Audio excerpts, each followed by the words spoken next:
Ito yung unang napansin ko dito. Flexible yung kanyang tela, guys. Tingnan nyo, ha? Oh, flexible. Tingnan nyo.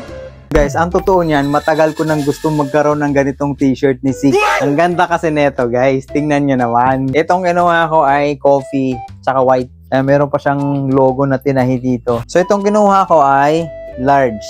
Diba? Ang ganda? Yes! Nice. Flexible siya. Ay, no? Umuunat. Umuunat siya, guys. Ang ganda. Saktong-sakto lang yung large sa akin. Ayan, no? Diba? Tagal ko na naghahanap na ito eh.